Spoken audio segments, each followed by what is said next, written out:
Arrête-toi. Respire profondément. Écoute-moi attentivement. La vie ne s'arrête jamais. Elle ne demande pas la permission.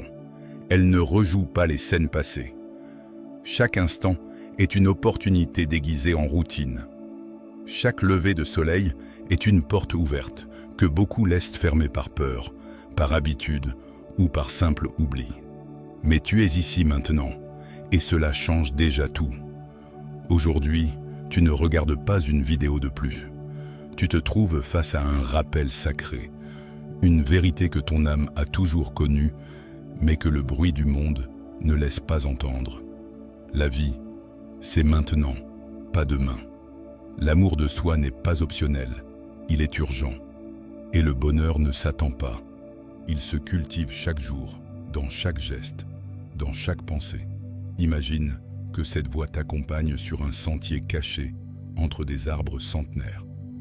Le monde se tait pour un moment et il ne reste que cela. Une vérité essentielle que le cœur reconnaît immédiatement.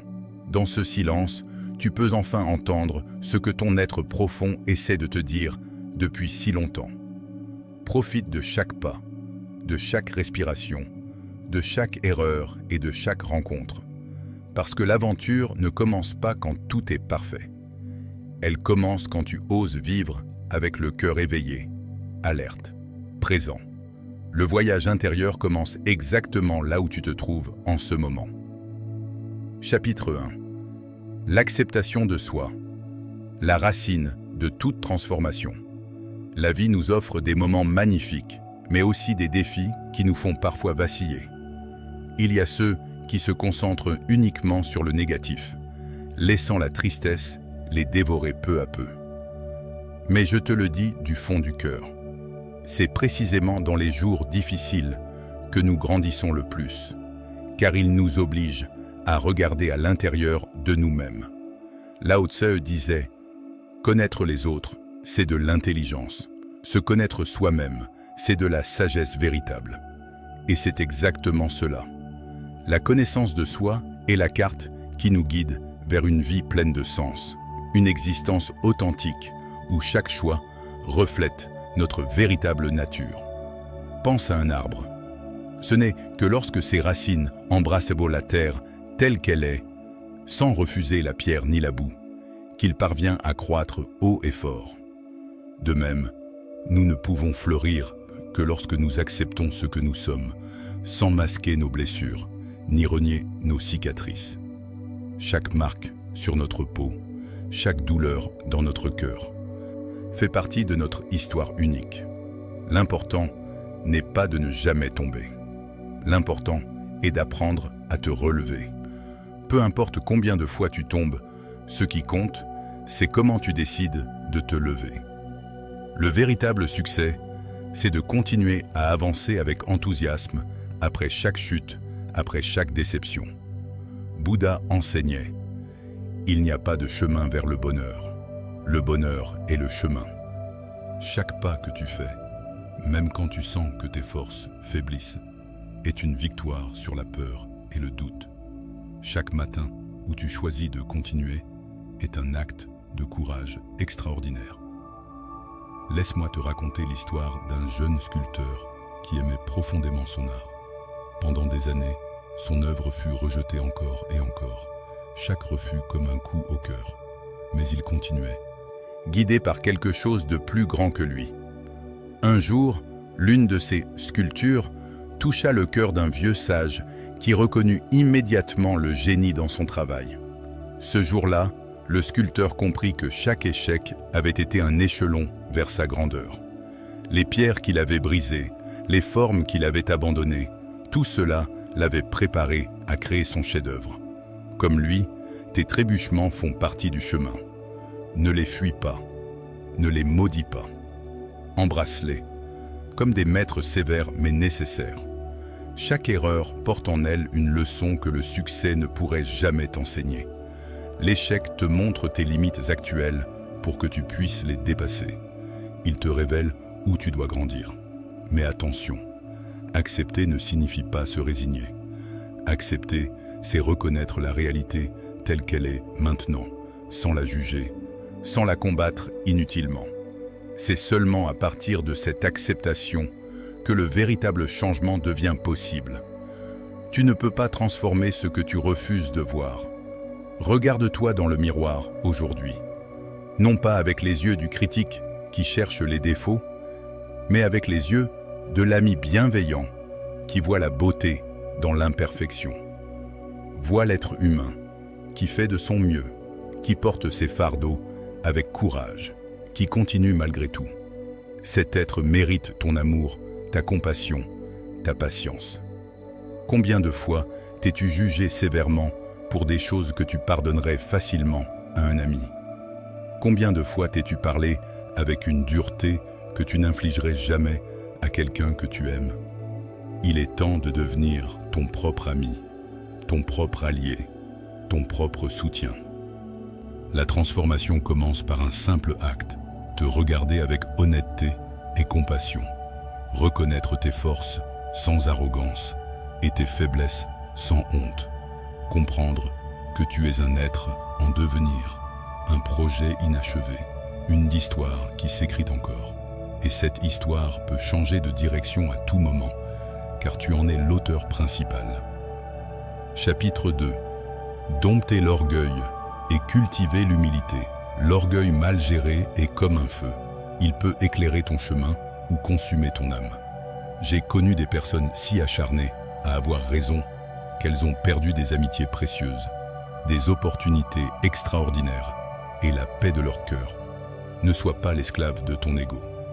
Permets à l'humilité de t'enseigner.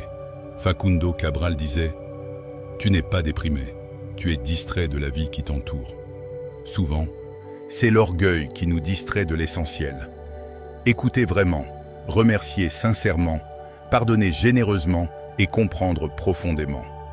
L'orgueil te fait croire que tu dois tout savoir, tout contrôler, tout réussir du premier coup. Mais la vie ne fonctionne pas ainsi. La sagesse vient de l'humilité, d'accepter que nous avons encore tant à apprendre, que nous pouvons nous tromper, que nous avons besoin des autres. Pense à l'eau. Elle est l'élément le plus humble de la nature, cherchant toujours le point le plus bas, s'adaptant à tout récipient. Pourtant, avec le temps, elle peut éroder la pierre la plus dure. L'humilité n'est pas de la faiblesse, c'est une force tranquille qui persiste quand l'orgueil s'épuise.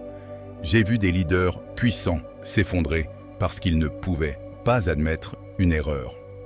J'ai vu des relations magnifiques se briser parce que personne ne voulait être le premier à s'excuser.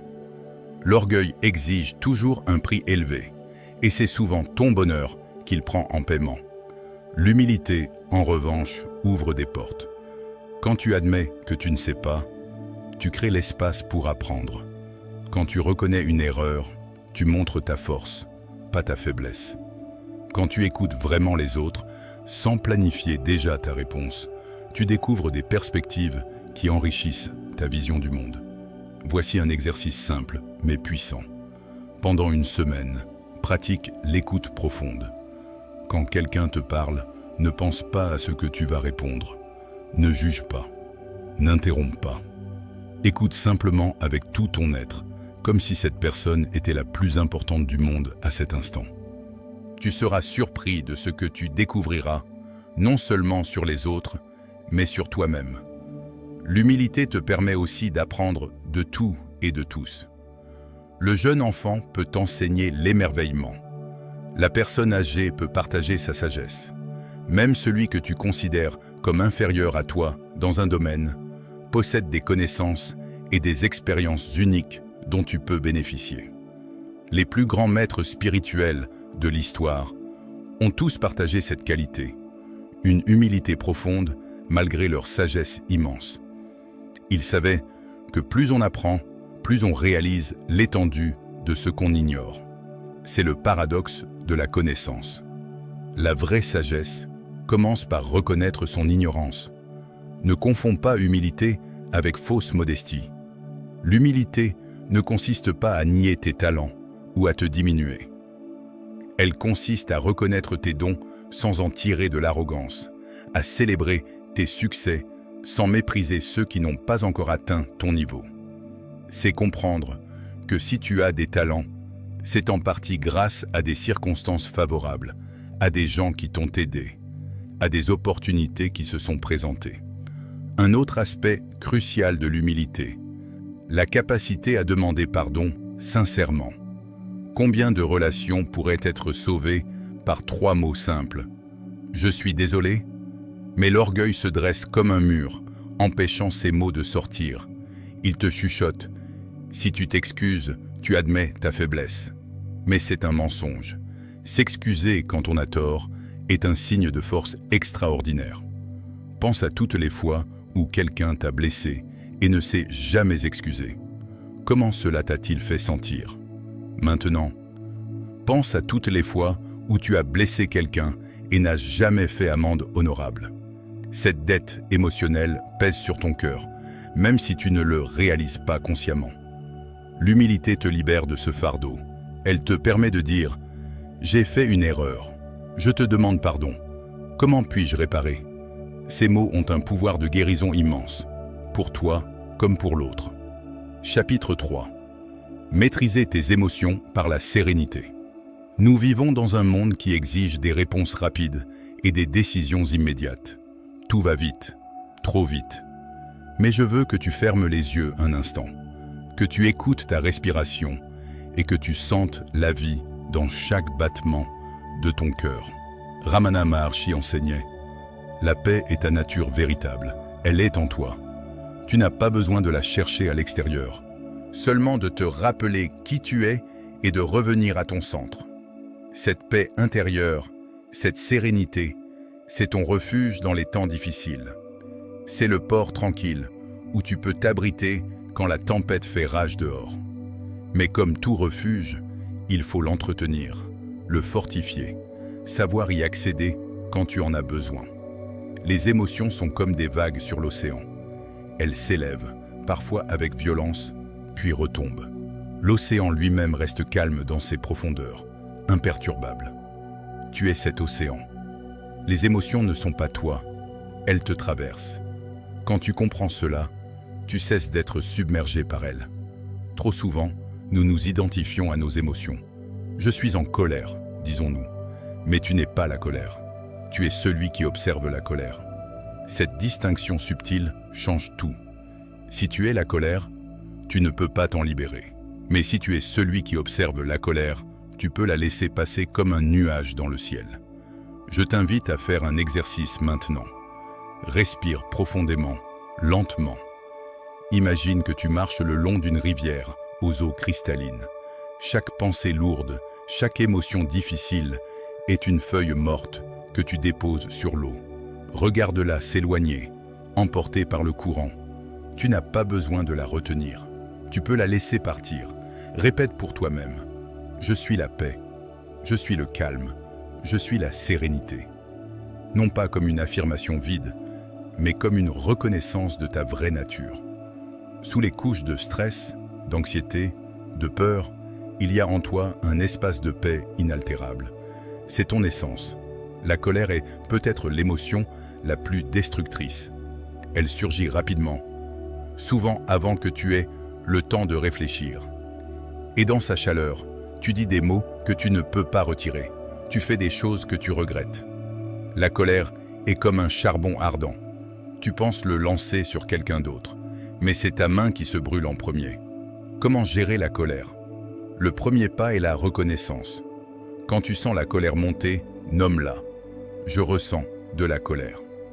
Cette simple observation crée un espace entre toi et l'émotion. Dans cet espace, tu peux choisir ta réponse au lieu de réagir automatiquement. Ensuite, respire. C'est l'outil le plus simple et le plus puissant que tu possèdes. 3 respirations profondes peuvent transformer complètement ton état intérieur. À l'inspiration, tu accueilles le calme. À l'expiration, tu relâches la tension. Avec chaque souffle, tu reviens à ton centre. La peur est une autre émotion qui nous domine souvent. Peur de l'échec, peur du jugement, peur de l'inconnu, peur de perdre ce qu'on a. La peur te paralyse, t'empêche d'agir, te fait vivre petitement. Mais la peur, comme toutes les émotions, est un message. Elle te dit « Attention, il y a peut-être un danger ». Mais dans notre monde moderne, la plupart de nos peurs ne concernent pas de vrais dangers physiques. Ce sont des peurs psychologiques, des scénarios imaginaires. Quand la peur surgit, demande-toi « Qu'est-ce qui, concrètement, peut m'arriver de pire ?»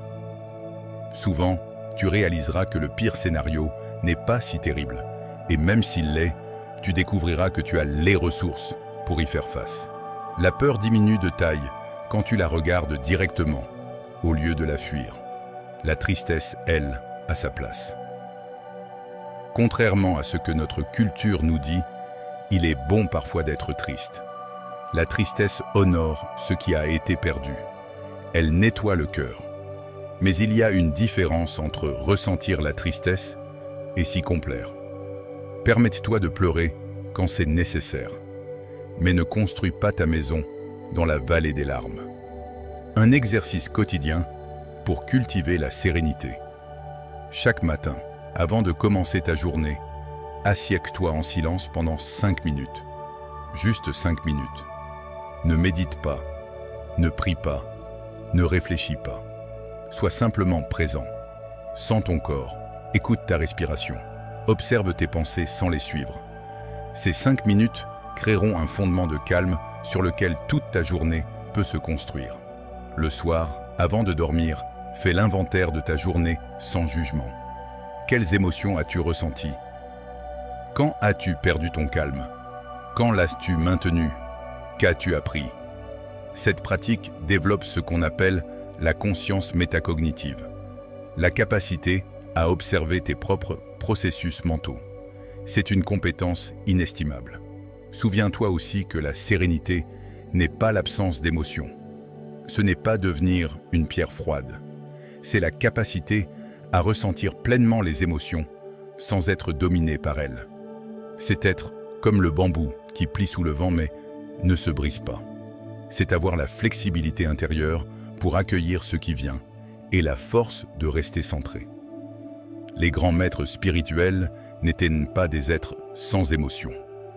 Ils ressentaient la joie, la compassion, parfois même la colère devant l'injustice. Mais ils n'étaient pas contrôlés par ces émotions. Ils les utilisaient avec sagesse, comme des outils, plutôt que d'être utilisés par elles. Chapitre 4. Vivre pleinement. Le moment présent. Beaucoup de personnes vivent piégées dans les erreurs du passé ou terrifiées par le futur, oubliant que le seul moment réel est cet instant précis. Comprendre le présent nous aide à donner un sens au passé et à construire un futur qui reflète le meilleur de nous-mêmes. Le passé est déjà écrit. Tu ne peux plus le changer. Le futur n'existe pas encore. Il n'est qu'une possibilité. Mais l'instant présent, lui, est vivant, réel, malléable. C'est le seul endroit où tu as du pouvoir. Le seul moment où tu peux agir, choisir, créer. Pourtant, combien de temps passes-tu réellement dans le présent? Si tu es honnête, tu admettras que ton esprit voyage constamment entre hier et demain. Tu rumines des conversations passées, tu rejoutes des scénarios en te demandant ce que tu aurais dû dire ou faire. Ou bien tu t'inquiètes pour l'avenir, tu planifies, tu imagines des catastrophes potentielles. Pendant ce temps, la vie se déroule maintenant et tu la manques. Tu manques le sourire de ton enfant, la beauté du ciel, la chaleur du soleil sur ta peau, le goût de ton café. Tu es physiquement présent, mais mentalement absent. Et c'est ainsi que la vie passe, sans qu'on s'en rende compte. Essaie ce petit exercice de pleine conscience. Pendant que tu prends ton café ou ton thé le matin, sois entièrement là. Sens la chaleur de la tasse entre tes mains. Hume son arôme, remarque toutes les nuances. Observe comment la vapeur s'élève, dansant dans l'air. Goûte lentement, attentivement. Cette minute d'attention totale peut transformer ton jour entier. Pourquoi? Parce qu'elle t'ancre dans le réel. Elle sort ton esprit du tourbillon mental et le ramène à l'expérience directe. Dans cette expérience directe, il n'y a pas de problème, pas d'anxiété, pas de regret. Il y a juste ce qui est, simple, immédiat, complet. Thich Nhat Hanh, le grand maître bouddhiste, enseignait l'art de la marche consciente. Chaque pas devient une méditation. Tu sens ton pied toucher le sol, le poids de ton corps se transférer, l'autre pied se lever. « Je suis arrivé, je suis chez moi », disait-il. Pas besoin d'aller quelque part. À chaque pas, tu es déjà arrivé. Cette pratique peut sembler étrange au début. Notre culture valorise la vitesse, l'efficacité, le multitâche. Faire une chose à la fois, lentement, attentivement, peut sembler être une perte de temps. Mais c'est le contraire, quand tu es pleinement présent. Tu fais les choses mieux, avec moins d'erreurs et souvent plus rapidement. Mais surtout, tu les vis vraiment. Le présent est aussi le seul endroit où tu peux trouver la paix. Les regrets concernent le passé. L'anxiété concerne le futur. Dans l'instant présent pur, sans les histoires que ton esprit y ajoute, il n'y a que ce qui est. Et ce qui est, même si c'est difficile, peut être accepté. C'est la résistance qui crée la souffrance, pas la réalité elle-même. Imagine que tu as mal quelque part. Si tu restes présent avec la douleur, sans ajouter l'histoire, pourquoi moi? Et si ça empire? Et si ce n'est jamais guéri? La douleur reste gérable. Mais dès que tu ajoutes l'histoire, la souffrance se multiplie. La douleur physique, plus la douleur émotionnelle et mentale deviennent insupportables. Être présent ne signifie pas ne pas planifier ou ne pas apprendre du passé. Tu peux te souvenir et planifier, mais tu le fais à partir du présent, pas en étant perdu dans le passé ou le futur. La différence est subtile, mais cruciale. Voici une pratique puissante. Tout au long de la journée, demande-toi régulièrement « Où est mon esprit maintenant ?» Si tu découvres qu'il est dans le passé ou le futur, ramène-le gentiment au présent. Tu peux utiliser ton souffle comme encre. 3 respirations conscientes suffisent à te ramener à maintenant. Un autre exercice. Choisis une activité quotidienne ordinaire. Faire la vaisselle, te brosser les dents, te doucher et transforme-la en méditation. Fais-la avec une attention totale, comme si c'était la chose la plus importante du monde à ce moment. Sens l'eau, le savon, les mouvements de tes mains. Ne pense à rien d'autre. Au début, ton esprit résistera. Il trouvera cela ennuyeux, il voudra penser à des choses plus importantes. Mais persiste. Peu à peu, tu découvriras une richesse dans ces moments simples. Tu découvriras que la vie ordinaire, pleinement vécue, est extraordinaire. Les enfants sont naturellement présents. Observe un enfant jouer. Il est complètement absorbé dans son jeu. Il ne pense pas à ce qu'il fera après ou à ce qu'il a fait hier. Il est entièrement là. Et c'est pour cela que les enfants ont cette joie, cet émerveillement. En grandissant, nous perdons cela. Mais nous pouvons le retrouver. Chapitre 5. Apprendre à danser avec la vie. Chaque jour apporte un cadeau caché. Un bon jour t'offre de la joie, un mauvais jour t'offre de l'expérience. Les deux sont nécessaires pour grandir. En acceptant cela, nous cessons de résister à la vie et commençons à danser avec elle, comme le bambou qui se plie avec le vent sans se briser. La résistance est la source de tant de souffrance. Nous voulons que la vie soit d'une certaine façon et quand elle ne l'est pas, nous souffrons. Nous pensons « ça ne devrait pas être comme ça ». Ce n'est pas juste. Pourquoi moi? Mais ces pensées ne changent rien à la réalité. Elles ajoutent seulement de la souffrance à la douleur inévitable. Il y a une parabole que j'aime beaucoup. Un voyageur marchait sous la pluie et le soleil. Au début, il se plaignait quand il pleuvait, maudissant les nuages. Mais un ancien sage lui dit « Sans les jours gris, tu n'apprécierais pas les jours bleus. » Depuis ce moment, le voyageur a remercié chaque nuage et chaque rayon de soleil, comprenant que tous deux étaient en nécessaire. La vie est comme les saisons. Il y a le printemps de la croissance, l'été de l'épanouissement, l'automne de la récolte et l'hiver du repos. Chaque saison a sa beauté, son utilité. Vouloir que ce soit toujours l'été, c'est nier la sagesse naturelle des cycles. Dans ta propre vie, tu traverseras des saisons. Il y aura des périodes d'expansion où tout semble facile, où les opportunités affluent, où tu te sens plein d'énergie. Et il y aura des périodes de contraction où rien ne semble fonctionner, où tu te sens fatigué, où les portes se ferment. Les deux sont normales, les deux sont nécessaires. L'erreur que beaucoup font, c'est de paniquer pendant l'hiver. Ils pensent que c'est permanent, que le printemps ne reviendra jamais. Mais si tu observes la nature, tu sais que l'hiver est toujours suivi du printemps. C'est une loi immuable. Ton hiver personnel sera aussi suivi d'un renouveau si tu lui permets de suivre son cours naturel. Que faire pendant l'hiver? Ne pas le combattre. L'utiliser pour te reposer, réfléchir, te préparer pour la prochaine croissance. Les arbres ne meurent pas en hiver. Ils conservent leur énergie. Ils se préparent en secret pour la floraison du printemps. Fais de même. Mais attention, danser avec la vie ne signifie pas être passif. Il y a une différence entre l'acceptation et la résignation. L'acceptation dit « c'est comme ça maintenant, que puis-je faire avec cette réalité ?» La résignation dit « c'est comme ça, je ne peux rien faire ». L'une ouvre des possibilités, l'autre ferme toutes les portes. Pense à un surfeur. Il ne peut pas contrôler les vagues, mais il peut apprendre à les chevaucher. Il ne résiste pas à l'eau, il l'utilise.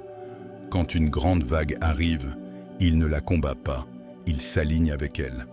C'est ainsi qu'il transforme la force de la nature en une danse gracieuse. Tu peux faire la même chose avec les événements de ta vie. Une difficulté arrive, une perte d'emploi, une rupture, une maladie. Tu ne peux pas changer le fait que c'est arrivé. Mais tu peux choisir comment tu vas surfer sur cette vague. Vas-tu te battre contre elle et être submergé? Ou vas-tu chercher la façon de l'utiliser pour avancer? J'ai connu quelqu'un qui a perdu son emploi après 20 ans dans la même entreprise. Au début, il était dévasté. C'était son identité. Mais au lieu de s'apitoyer, il s'est demandé « Qu'est-ce que cette situation me permet de faire que je ne pouvais pas faire avant ?» La réponse, réaliser son rêve d'enfance d'enseigner. Il est devenu professeur et m'a dit plus tard que la perte de son emploi était la meilleure chose qui lui soit arrivée. Cela ne signifie pas que toute difficulté cache un cadeau évident. Parfois, le cadeau est simplement la force que tu développes en la traversant. Parfois, c'est la compassion que tu acquiers pour les autres qui souffrent. Parfois, c'est la clarté sur ce qui est vraiment important dans ta vie. Une pratique utile. À la fin de chaque journée difficile, demande-toi « Qu'est-ce que cette journée m'a enseigné? Comment ai-je grandi, même un peu ?» Au début, les réponses seront difficiles à trouver. Mais avec le temps, tu développeras la capacité de voir les leçons cachées dans chaque expérience. Danser avec la vie, c'est aussi savoir quand mener et quand suivre. Il y a des moments où tu dois prendre les devants, faire des plans, agir avec détermination. Et il y a des moments où tu dois te laisser porter, être réceptif, permettre aux choses de se dérouler. La sagesse est de savoir faire la différence. Comment savoir? Écoute ton intuition, cette voix calme à l'intérieur. Elle sait. Quand tu forces quelque chose et que chaque porte se ferme, peut-être qu'il est temps de lâcher prise. Quand une opportunité s'ouvre naturellement, peut-être qu'il est temps d'agir. Apprends à sentir le courant de la vie et à nager avec lui, pas contre lui. Chapitre 6. L'amour de soi. La fondation de tout s'aimer soi-même est l'acte le plus révolutionnaire que tu puisses entreprendre. Je ne parle pas de narcissisme, mais de la compassion qui jaillit quand tu reconnais tes lumières et tes ombres sans te juger. L'amour de soi guérit les blessures invisibles et te prépare à aimer les autres depuis un cœur plein et généreux. Les fleurs ne fleurissent que lorsqu'elles reçoivent de la lumière. Tu es cette fleur et l'amour de soi est le soleil qui te nourrit pour t'ouvrir au monde avec confiance. Sans cet amour fondamental, tout le reste est construit sur du sable. Pourtant, combien d'entre nous se traitent avec une dureté qu'ils n'infligeraient jamais à leur pire ennemi. Nous sommes nos critiques les plus sévères. Nous remarquons chaque défaut, chaque erreur, chaque échec. Nous gardons un compte mental de toutes nos imperfections et nous nous en voulons constamment. D'où vient cette voix critique intérieure? Souvent de l'enfance, de messages que nous avons reçus de parents, d'enseignants, de pères. Tu n'es pas assez bon, tu dois faire mieux. Qu'est-ce qui ne va pas chez toi? Ces messages se sont incrustés profondément et sont devenus notre dialogue intérieur automatique. Mais voici la vérité libératrice. Ce n'est pas ta voix authentique. C'est une voix que tu as internalisée. Et ce qui a été appris peut être désappris. Tu peux développer une nouvelle voix intérieure, une voix de compassion et d'encouragement. Comment? Commence par remarquer la voix critique. Quand elle apparaît, ne la combats pas. Remarque-la simplement. Ah, voilà encore cette vieille voix. Puis, consciemment, choisis une réponse différente. Si la voix dit « Tu es nul », tu peux répondre « Je fais de mon mieux » et c'est suffisant. Traite-toi comme tu traiterais un enfant que tu aimes profondément. Si cet enfant fait une erreur, tu ne le détruis pas avec des mots cruels. Tu le consoles, tu l'encourages à réessayer. Tu lui rappelles qu'il est aimé inconditionnellement. Fais la même chose pour toi-même. L'amour de soi inclut aussi prendre soin de ton corps. Ton corps est la maison de ton âme pour cette vie. Comment le traites-tu? Le nourris-tu avec des aliments qui lui donnent de l'énergie? Lui donnes-tu suffisamment de repos? Le bouges-tu d'une manière qui lui fait du bien? Ou le négliges-tu? Le punis-tu? L'ignores-tu jusqu'à ce qu'il crie par la maladie? Chaque soir, avant de dormir, place ta main sur ton cœur et dis « Merci ». Merci à ton corps pour t'avoir porté toute la journée. Merci à ton cœur d'avoir battu sans que tu aies à y penser. Merci à tes poumons d'avoir respiré. Cette simple pratique de gratitude envers ton propre corps transforme ta relation avec lui. L'amour de soi signifie aussi établir des limites saines, dire non quand c'est nécessaire, ne pas te sacrifier constamment pour les autres au point de t'épuiser.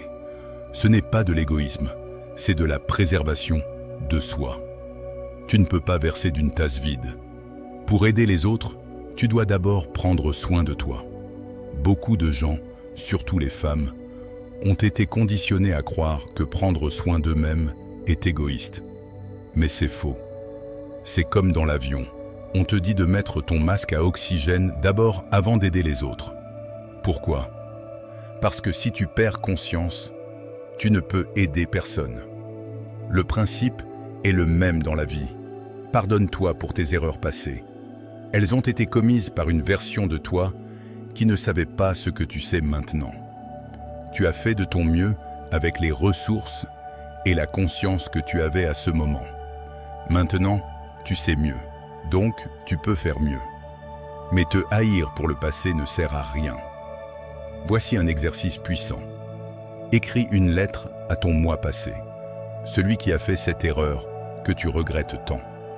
Écris avec compassion, avec compréhension. Explique-lui que tu comprends pourquoi il a fait ce choix. Dis-lui qu'il est pardonné. Puis, écris une lettre de ce moi passé à ton moi présent, te remerciant pour le pardon et l'amour. Ce processus peut être profondément libérateur. L'amour de soi, c'est aussi célébrer tes victoires, même les petites. Notre culture nous pousse toujours vers le prochain objectif, sans jamais prendre le temps de savourer ce qui a été accompli. Tu atteins un but et immédiatement, tu en fixes un autre. Où est la joie? Où est la reconnaissance de ton effort? Prends l'habitude de reconnaître tes progrès. Chaque soir, note une chose que tu as bien faite aujourd'hui. Pas quelque chose d'extraordinaire nécessairement. Peut-être as-tu été patient quand tu voulais t'énerver. Peut-être as-tu fait ce jogging alors que tu avais envie de rester au lit. Peut-être as-tu dit à quelqu'un que tu l'aimais. Célèbre ces moments. L'amour de soi n'est pas une destination, c'est un voyage. Il y aura des jours où tu t'aimeras facilement et des jours où ce sera difficile. C'est normal. Mais chaque petit acte d'amour envers toi-même construit une fondation plus solide. Avec le temps, l'amour de soi devient ta nature, pas quelque chose que tu dois forcer. Chapitre 7. Libération de la culpabilité, du ressentiment et du jugement. La culpabilité est un poids qui t'empêche d'avancer. Le ressentiment est un poison qui t'empoisonne, surtout toi. La critique constante te vole la paix. Ne permets pas à ces émotions de gouverner ta vie. Elles sont comme des chaînes invisibles qui te retiennent prisonnier. Commençons par la culpabilité. C'est une émotion complexe. Il y a la culpabilité saine, celle qui te dit que tu as violé tes propres valeurs et qui te pousse à faire amende honorable. Et il y a la culpabilité toxique, celle qui te fait te sentir mal pour des choses qui ne sont pas vraiment ta faute, ou pour des erreurs que tu as déjà réparées. La culpabilité saine dit « J'ai fait quelque chose de mal, je dois réparer ». Une fois que tu as réparé, elle se dissout. La culpabilité toxique dit « Je suis mauvais, je ne mérite pas le bonheur ». Elle ne se dissout jamais parce qu'elle ne concerne pas une action spécifique, mais ton identité entière. Si tu portes de la culpabilité, demande-toi « Est-ce que je peux faire quelque chose pour réparer ? Si oui, fais-le. » S'excuse, dédommage, change ton comportement, puis lâche prise. Tu as fait ce qui devait être fait. Sinon, si la personne n'est plus là ou ne veut pas de tes excuses, ou si la situation ne peut pas être changée, alors le pardon de toi-même est la seule voie. Le ressentiment est peut-être encore plus toxique que la culpabilité. C'est comme boire du poison et espérer que l'autre personne mourra. Tu rejoues encore et encore dans ton esprit ce qu'ils t'ont fait. Tu nourris ta colère, ta douleur. Tu penses peut-être que cela les punit d'une certaine façon. Mais qui souffre réellement? Toi. Le ressentiment te maintient lié à la personne qui t'a blessé. Tu penses à elle constamment. Elle occupe un espace précieux dans ton esprit et ton cœur. Ironiquement, en refusant de pardonner, tu lui donnes plus de pouvoir sur toi que si tu lâchais prise. Laisse-moi te raconter un conte court mais puissant. Deux amis se sont disputés. L'un a écrit dans le sable « Aujourd'hui, mon ami m'a blessé ».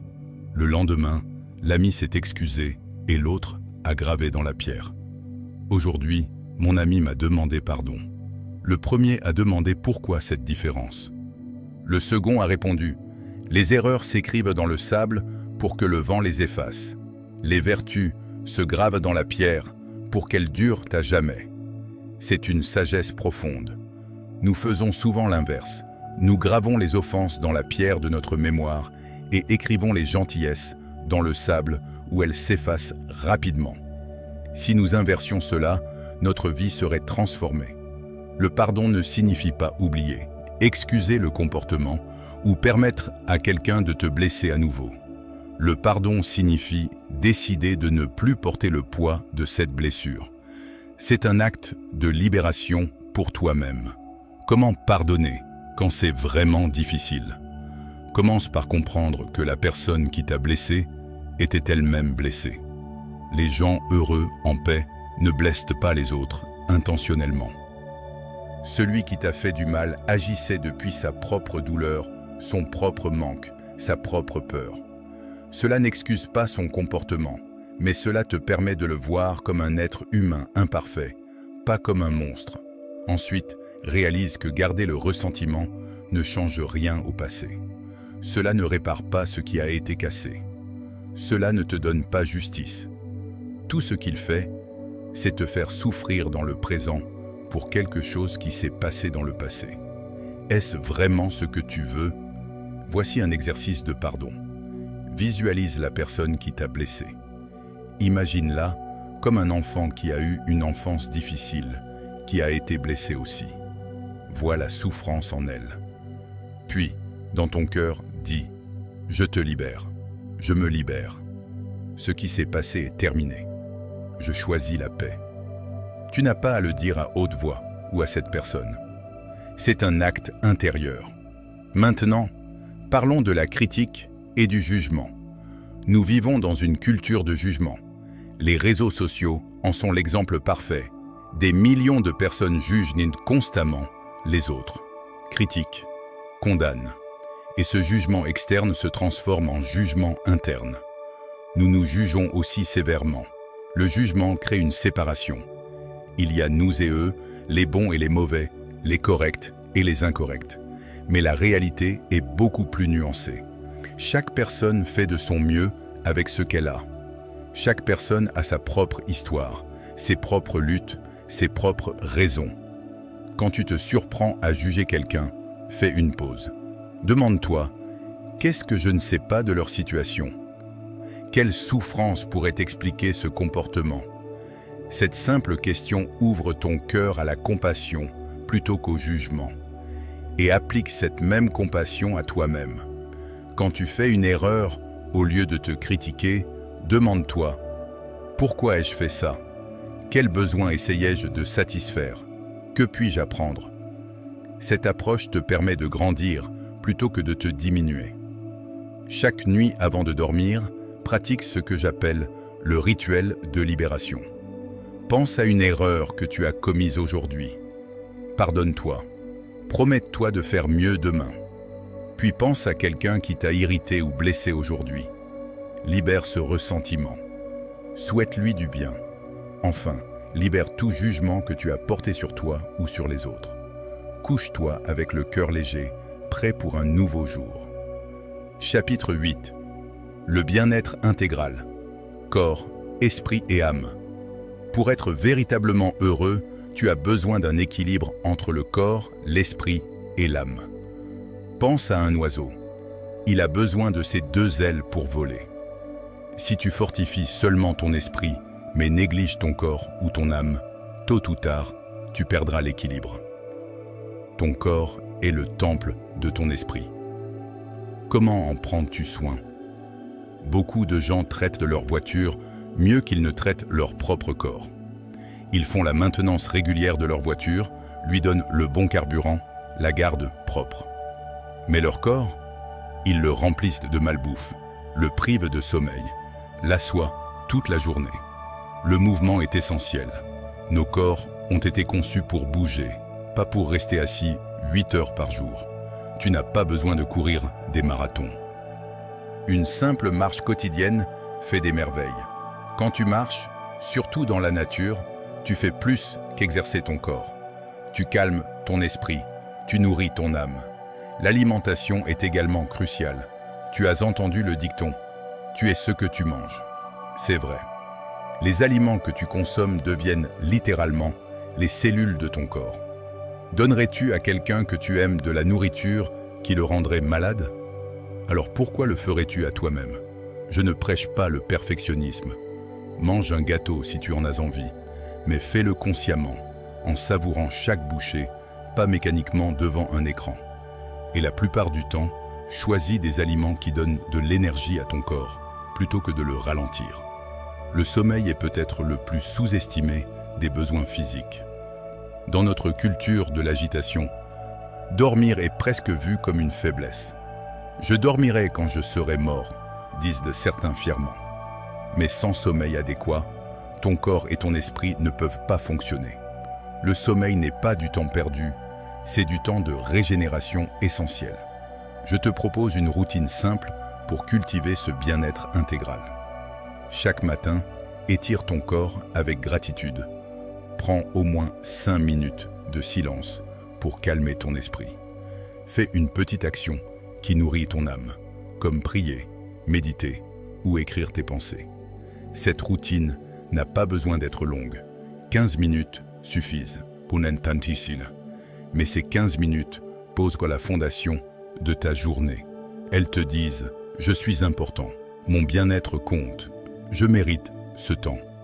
L'esprit aussi a besoin de nourriture, pas seulement d'informations, mais de vraie nourriture intellectuelle et créative. Lis des livres qui t'élèvent. Écoute de la musique qui touche ton âme. Engage-toi dans des conversations qui stimulent ta pensée. Apprends quelque chose de nouveau régulièrement. Notre cerveau est comme un muscle. Si tu ne l'utilises que pour des tâches routinières, il s'atrophie. Mais quand tu le défies avec de nouvelles idées, de nouveaux apprentissages, de nouvelles perspectives, il se développe. À tout âge, tu peux apprendre et grandir. Méfie-toi des poisons de l'esprit. Le flot constant de nouvelles négatives, les ragots, les médias, qui cultivent à ceux la peur et la division. Ce que tu consommes mentalement affecte ton état intérieur autant que ce que tu manges affecte ton corps. Sois sélectif avec ce que tu permets d'entrer dans ton esprit. L'âme, cette partie profonde de toi qui est connectée à quelque chose de plus grand, a également besoin d'être nourrie. Pour certains, c'est à travers la prière ou la méditation. Pour d'autres, c'est dans la nature, l'art, la musique ou le service aux autres. Trouve ce qui fait vibrer ton âme et fais-en une priorité. Beaucoup de gens se sentent vides à l'intérieur parce qu'ils négligent leur dimension spirituelle. Ils peuvent avoir du succès matériel, des relations, des loisirs, mais quelque chose manque. Ce quelque chose est la connexion à leur essence profonde, à ce qui donne un sens ultime à la vie. Tu n'as pas besoin d'être religieux pour être spirituel. La spiritualité, dans son essence, c'est la reconnaissance que tu es, plus que ton corps et ta personnalité. C'est le sentiment d'appartenir à quelque chose de plus vaste. C'est vivre avec un sens de but et de connexion. Voici une pratique pour nourrir ton âme. Chaque semaine, fais quelque chose qui n'a aucun but pratique. Quelque chose qui ne te rend pas plus productif, ne t'apporte pas d'argent, ne remplit aucune obligation. Quelque chose juste pour la beauté, pour la joie pure. Regarde un coucher de soleil. Écoute de la musique qui te transporte. Crée quelque chose avec tes mains. Ces moments inutiles sont en fait les plus importants. L'équilibre entre corps, esprit et âme n'est pas quelque chose que tu atteins une fois pour toutes. C'est un ajustement constant. Certains jours, tu auras besoin de plus de repos physique. D'autres jours, de plus de stimulation mentale. D'autres encore, de plus de connexion spirituelle. Écoute tes besoins et réponds-y avec bienveillance. Chapitre 9. Le pouvoir transformateur de la gratitude. Le gratitude change ton regard de ce qui manque à ce qui abonde, de la carence à la plénitude. C'est l'un des outils les plus puissants pour transformer ta vie. Et pourtant, c'est si simple que beaucoup le négligent. Fais un inventaire chaque soir. Écris ou mentionne à voix haute 3 choses pour lesquelles tu es reconnaissant. Cela peut être quelque chose d'aussi simple qu'un moment de rire, l'arôme du café ou un message de quelqu'un que tu aimes. Au début, cet exercice peut sembler artificiel. Ton esprit résistera, surtout si tu traverses une période difficile. Il dira « À quoi bon être reconnaissant ? Regarde tous mes problèmes, mais persiste. » C'est précisément dans les moments difficiles que la gratitude a le plus de pouvoir. La gratitude ne nie pas tes problèmes. Elle ne dit pas que tout est parfait. Elle reconnaît simplement que même au milieu des difficultés, il y a des choses bonnes. Et en portant ton attention sur ces choses bonnes, tu changes littéralement la chimie de ton cerveau. Des études scientifiques ont montré que la pratique régulière de la gratitude augmente les niveaux de sérotonine et de dopamine, les neurotransmetteurs du bien-être. Elle réduit le stress, améliore le sommeil, renforce le système immunitaire. La gratitude n'est pas juste une jolie idée, c'est une médecine puissante. Mais la gratitude va au-delà des bénéfices physiques. Elle transforme ta perspective. Quand tu cherches activement des choses pour lesquelles être reconnaissant, tu entraînes ton cerveau à chercher le positif. Et ce que tu cherches, tu le trouves. Si tu cherches des raisons d'être malheureux, tu en trouveras plein. Si tu cherches des raisons d'être reconnaissant, tu en trouveras tout autant. Il y a différents niveaux de gratitude. Le niveau le plus simple est la gratitude pour les choses agréables. Un bon repas, une belle journée, une bonne nouvelle. C'est un bon début. Mais il y a un niveau plus profond, la gratitude pour les défis.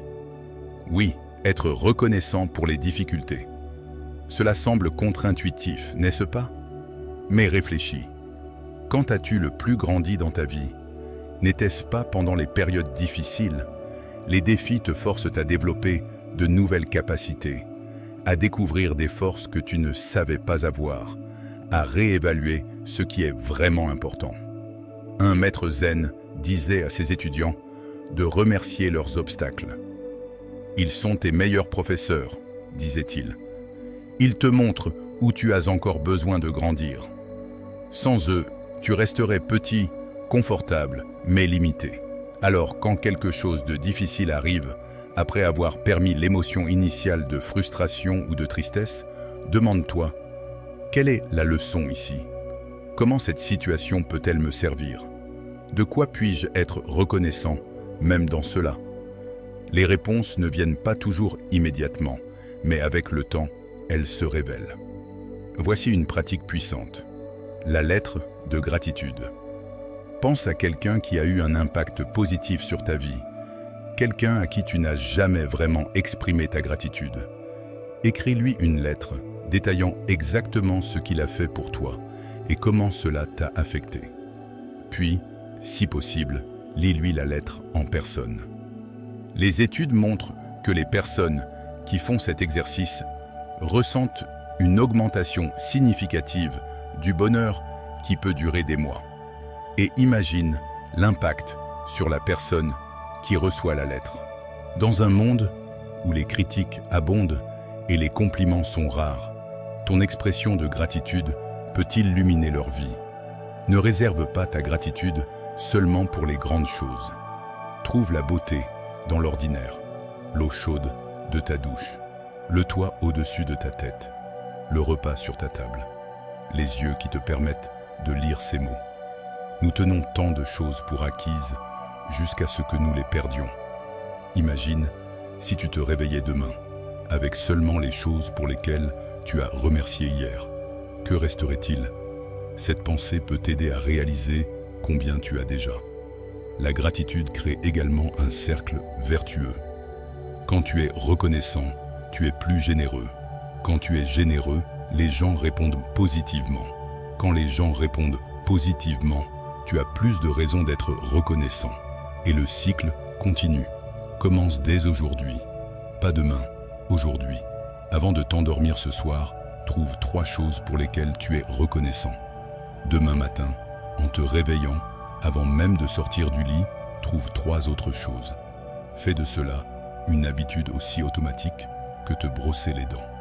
Avec le temps, la gratitude cessera d'être un exercice pour devenir ton état naturel. Tu commenceras à voir la vie avec des yeux différents. Les petits miracles quotidiens que tu manquais avant deviendront évidents. Et tu te demanderas comment tu as pu vivre autrement. Chapitre 10. Aimer sans condition. Le plus grand pouvoir. Aimer est l'acte le plus noble de l'être humain. Mais tu ne peux pas aimer les autres si tu ne t'aimes pas d'abord toi-même. L'amour de soi est la racine depuis laquelle pousse la compassion, la générosité et le pardon. Souviens-toi, aimer n'est pas posséder, c'est permettre à l'autre d'être heureux, même si ce n'est pas à tes côtés. L'amour véritable est inconditionnel.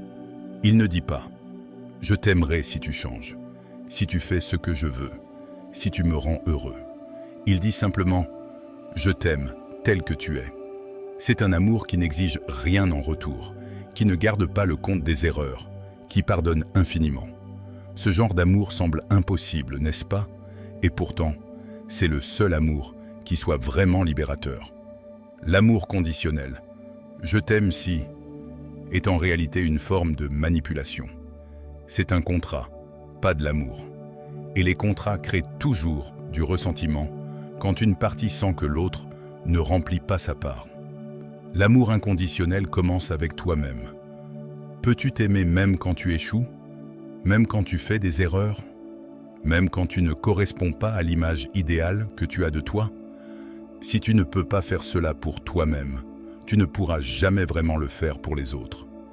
L'amour inconditionnel ne signifie pas accepter un mauvais comportement.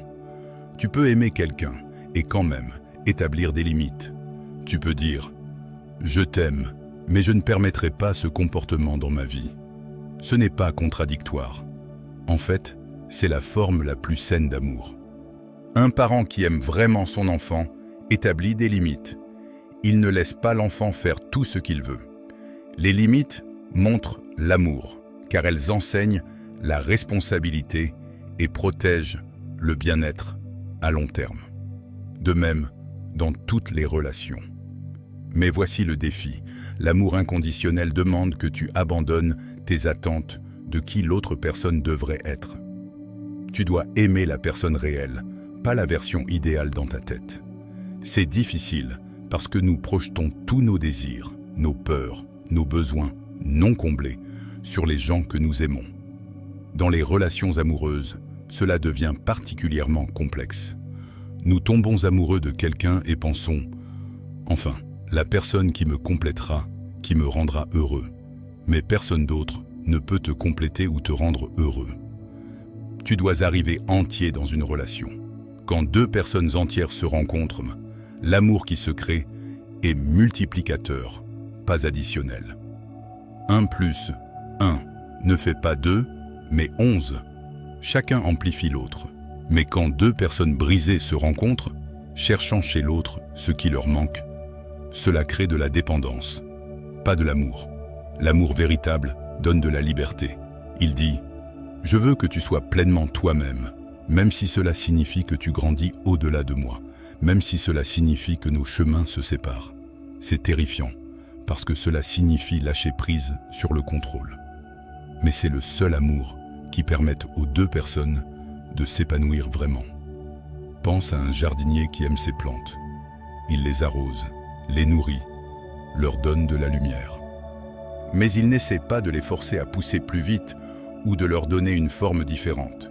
Il respecte leur nature, leur rythme. C'est ainsi qu'elles deviennent fortes et belles. L'amour s'étend aussi au-delà des relations personnelles. Tu peux cultiver un amour universel, une bienveillance envers tous les êtres. Cela ne signifie pas que tu dois être ami avec tout le monde ou aider chaque personne que tu croises. Mais cela signifie porter dans ton cœur un souhait fondamental de bien-être pour tous. Dans le bouddhisme, il y a une pratique appelée metta, ou bienveillance aimante. Tu commences par te souhaiter du bien à toi-même. Que je sois heureux, que je sois en paix, que je sois libre de souffrance. Puis tu étends ce souhait à ceux que tu aimes, puis aux neutres, puis même à ceux qui te sont difficiles, et finalement à tous les êtres. Cette pratique transforme graduellement ton cœur. Tu deviens moins réactif, moins jugeur, plus compatissant. Tu commences par voir que sous les apparences, tous les êtres veulent la même chose, être heureux et éviter la souffrance. Cette reconnaissance commune crée de la connexion. L'amour le plus profond transcende même la forme. C'est aimer non pas la personnalité de quelqu'un, mais l'essence même de son être. C'est reconnaître l'étincelle divine en chaque personne. Peu importe combien de couches de douleur, de peur ou de colère la cachent. Quand tu vois cela, tu ne peux plus vraiment haïr personne. Tu peux ne pas aimer leur comportement, tu peux te protéger d'eux. Mais à un niveau profond, tu comprends qu'ils sont, comme toi, un être qui essaie de naviguer dans cette vie complexe avec les outils imparfaits qu'il possède. Finalement, l'amour n'est pas quelque chose que tu fais, c'est quelque chose que tu es. Quand tu enlèves toutes les couches de peur, de jugement, de protection, ce qui reste est l'amour. C'est ta nature originelle. Tout le reste est ajouté. Chapitre 11. L'urgence de vivre authentiquement. N'attends pas le moment parfait pour être toi-même. Ce moment, c'est maintenant. La vie est trop courte pour prétendre être quelqu'un que tu n'es pas, ou pour essayer d'entrer dans des moules qui n'ont pas été faits pour toi. Lao Tse disait « Quand tu arrêtes de vouloir être parfait, tu découvres à quel point tu es déjà parfait. Sois authentique. Ton authenticité est ta plus grande force. » Nous vivons dans une société qui nous pousse constamment vers la conformité. Dès l'enfance, on nous enseigne à nous adapter, à ne pas faire de vagues, à être normal. Mais normal, qu'est-ce que c'est? C'est une moyenne statistique, rien de plus. Et pourquoi voudrais-tu être moyen? Tes bizarreries, tes particularités, ce qui te rend différent, c'est précisément ce qui fait de toi, toi. Si tu les caches pour être accepté, tu peux gagner l'approbation des autres, mais tu perdras ta propre âme. Et aucune quantité d'approbation externe ne peut compenser la perte de ton essence. L'authenticité exige du courage. Il est plus facile de porter un masque, de jouer un rôle, de dire ce que les gens veulent entendre. Mais chaque fois que tu fais cela, tu trahis une partie de toi-même. Et ces petites trahisons s'accumulent jusqu'à ce que tu ne te reconnaisses plus dans le miroir.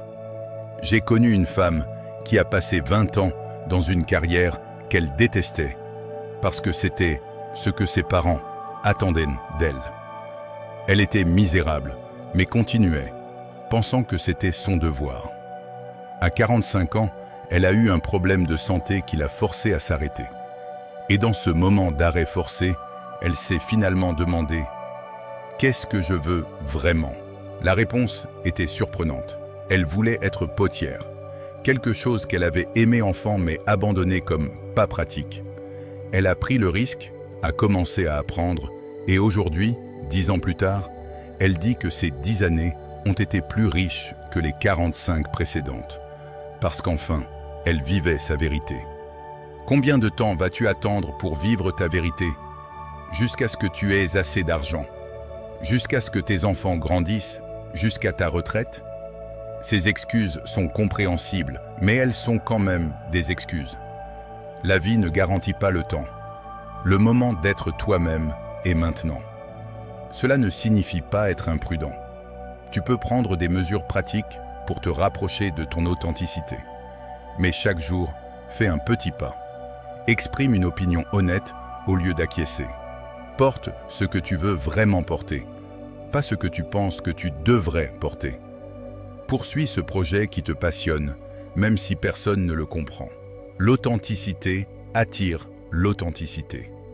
Quand tu commences à être vraiment toi-même, tu remarqueras que certaines personnes s'éloignent. Ce n'est pas une perte.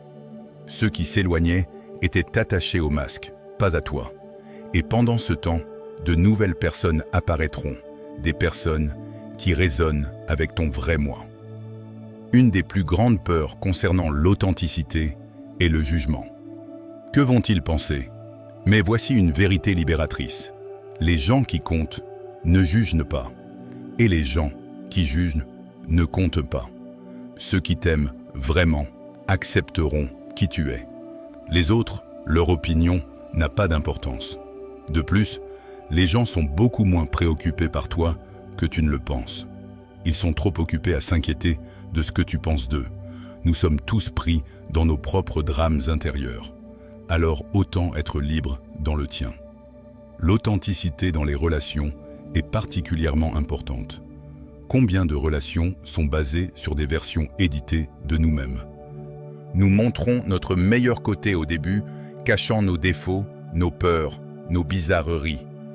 Puis, avec le temps, le vrai nous émerge, et l'autre personne se sent trompée. Que se passerait-il si, dès le début, tu étais complètement toi-même? Oui, certaines personnes ne seront pas intéressées, mais celles qui restent seront là pour les bonnes raisons. Et tu n'auras pas à maintenir une façade épuisante. Être authentique signifie aussi être vulnérable, partager tes véritables sentiments, même quand c'est inconfortable. Admettre quand tu ne sais pas. Reconnaître tes peurs. Dans une culture qui valorise la force et la certitude, la vulnérabilité peut sembler faible. Mais c'est le contraire. Il faut une immense force pour être vulnérable. Brené Brown, une chercheuse qui a passé des années à étudier la vulnérabilité, a découvert que les personnes qui vivent avec le plus de joie et de connexion sont celles qui ont le courage d'être imparfaites, qui embrassent la vulnérabilité et qui sont disposées à lâcher prise de qui elles pensent qu'elles devraient être pour être qui elles sont vraiment. Alors aujourd'hui, en ce moment, fais le choix de l'authenticité, même si c'est effrayant, même si tu ne sais pas comment ce sera reçu. Fais confiance que ton vrai moi est digne d'être vu, d'être entendu, d'exister dans le monde, parce qu'il l'est. Chapitre 12. Le bonheur, comme pratique quotidienne. Le bonheur n'est pas un prix à la fin du chemin. C'est la manière dont tu marches chaque jour. Ne le remets pas à plus tard, quand tu auras cette promotion, quand tu auras terminé tes études ou quand tout sera résolu, parce qu'une fois atteint ce but, de nouveaux objectifs surgiront. Je te lance un défi. Pratique le défi du bonheur de 7 jours. Chaque jour, fais quelque chose de petit qui te rend heureux. À la fin de la semaine, réfléchis à comment tu te sens. Tu verras que le bonheur se construit. Ne se reporte pas. Le bonheur n'est pas quelque chose qui t'arrive. C'est quelque chose que tu cultives activement, par tes choix quotidiens, tes pensées, tes actions. C'est comme un jardin, il ne pousse pas tout seul. Il nécessite une attention régulière, de l'eau, de l'élimination des mauvaises herbes. Quelles sont les mauvaises herbes qui étouffent ton bonheur? Pour beaucoup, c'est la comparaison. Tu te compares aux autres, leurs succès, leurs possessions, leurs relations, et tu te sens inadéquat. Mais c'est un jeu que tu ne peux jamais gagner. Il y aura toujours quelqu'un qui a plus, qui fait mieux, qui semble plus heureux. La seule comparaison utile est avec ton moi passé. Es-tu aujourd'hui meilleur qu'il y a un an? As-tu grandi, appris, évolué? C'est tout ce qui compte. Ton chemin est unique. Ne le mesure pas par les standards marres d'un autre. Une autre mauvaise herbe est le report du bonheur. Je serai heureux quand... C'est un piège mortel. Parce que quand tu atteins ce quand, il y en aura toujours un autre. Le bonheur différé est le bonheur refusé. Si tu ne peux pas être heureux maintenant, avec ce que tu as, tu ne seras pas heureux plus tard, avec plus. Cela ne signifie pas que tu ne devrais pas avoir d'objectifs ou d'ambition. Mais le bonheur ne devrait pas dépendre de leur réalisation. Tu peux être heureux dans le voyage vers l'objectif, appréciant chaque étape, pas seulement la destination. Les petits plaisirs quotidiens sont en fait les plus importants. Le goût d'un bon café, le rire d'un enfant, un coucher de soleil, une conversation significative. Ces moments sont disponibles chaque jour, mais nous les manquons parce que nous sommes trop occupés à courir après de grandes choses. Voici une pratique. Chaque jour, trouve 3 moments de joie simples. Pas des événements majeurs, juste des petits moments. Note-les mentalement ou dans un journal. Cette pratique entraîne ton cerveau à remarquer le positif. Avec le temps, tu commenceras à voir que ta vie est remplie de ces moments. Tu étais juste trop distrait pour les remarquer avant. Le bonheur est aussi contagieux. Quand tu es heureux, tu affectes ceux autour de toi.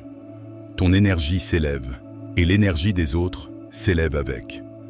C'est pourquoi cultiver ton propre bonheur n'est pas égoïste. C'est un cadeau que tu fais au monde. Mais attention à ne pas confondre bonheur et plaisir. Le plaisir est éphémère, basé sur des stimuli externes. Un bon repas, un achat, un divertissement. Il n'y a rien de mal avec le plaisir. Mais si tu comptes sur lui pour le bonheur, tu seras déçu. Le plaisir vient et part. Le bonheur authentique est plus profond. C'est un sentiment de contentement, de sens, de connexion. Il peut coexister avec des difficultés. Tu peux être heureux, même dans une période difficile, si tu sais que tu vis selon tes valeurs, que tu grandis, que tu aimes et es aimé. Le philosophe Viktor Frankl, survivant des camps de concentration nazis, a écrit que même dans les conditions les plus atroces, certaines personnes maintenaient en une dignité intérieure et un sens de but qui les soutenait. Il a conclu que le bonheur ne vient pas de circonstances externes, mais de la manière dont nous choisissons de répondre à ces circonstances. C'est une vérité profonde. Tu ne peux pas toujours contrôler ce qui t'arrive, mais tu peux toujours contrôler comment tu y réponds. Et dans ce choix de réponse réside ton pouvoir de créer le bonheur. Pratique aussi ce que j'appelle les dépôts de bonheur. Ce sont des actions que tu fais maintenant, qui créeront du bonheur futur. Prendre soin de ta santé est un dépôt. Nourrir des relations est un dépôt. Apprendre et grandir est un dépôt. Ces actions peuvent ne pas donner de gratification immédiate, mais elles portent des fruits avec le temps.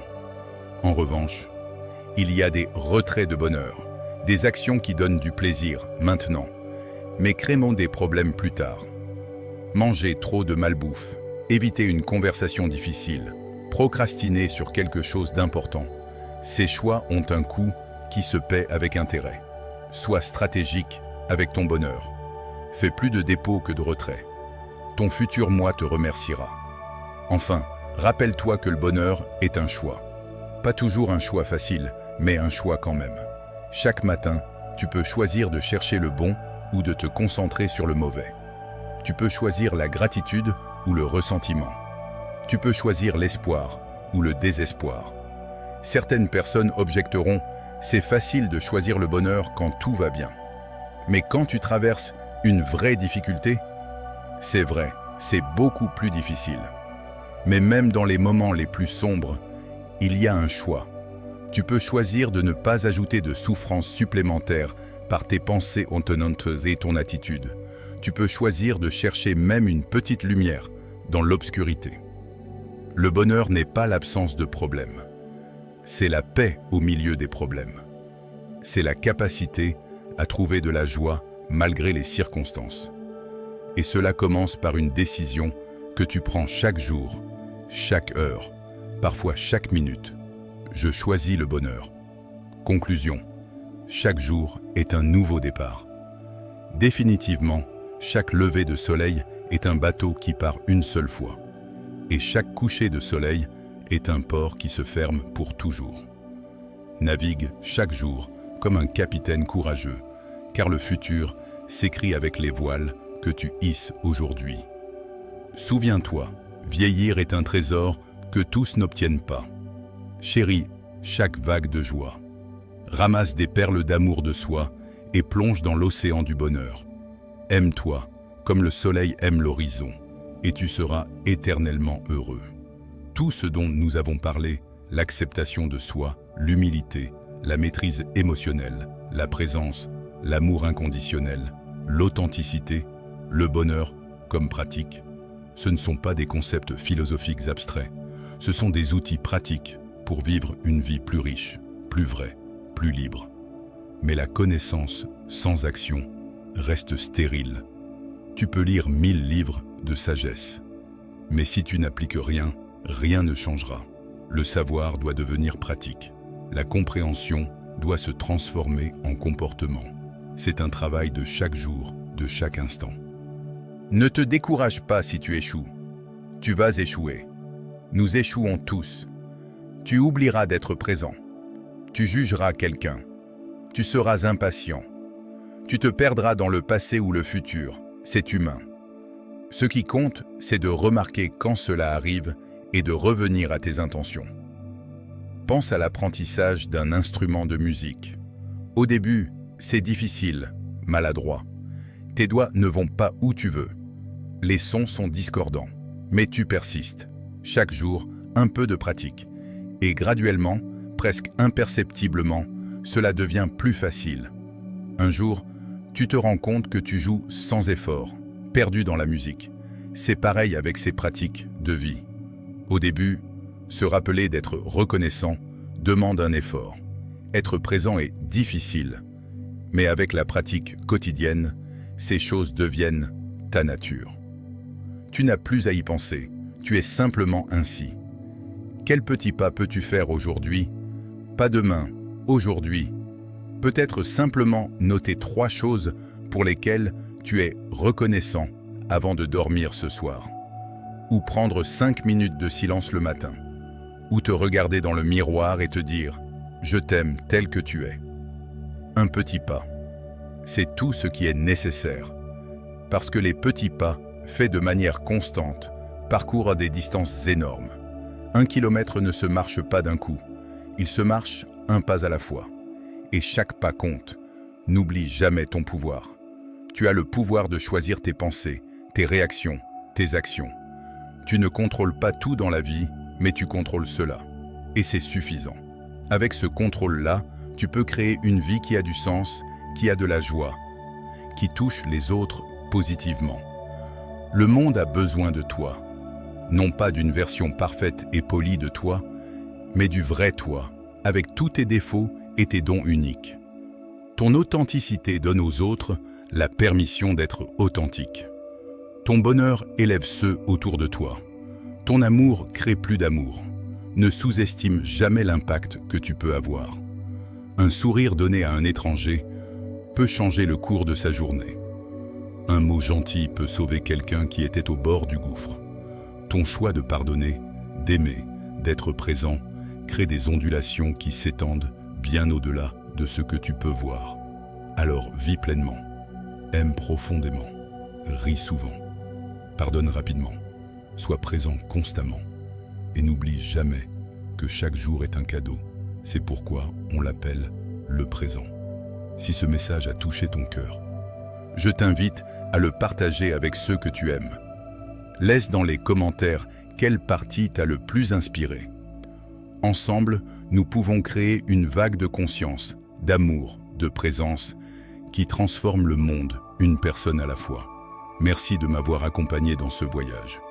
Souviens-toi, ne cesse jamais d'apprendre, ne cesse jamais de rêver, ne cesse jamais d'être toi-même. La vie est une aventure extraordinaire et tu es exactement où tu dois être pour commencer la prochaine étape de ton voyage. Que ton chemin soit lumineux, que ton cœur soit léger, que ton esprit soit libre et que tu trouves dans chaque instant la paix, la joie et l'amour que tu mérites. Le voyage continue et il commence maintenant.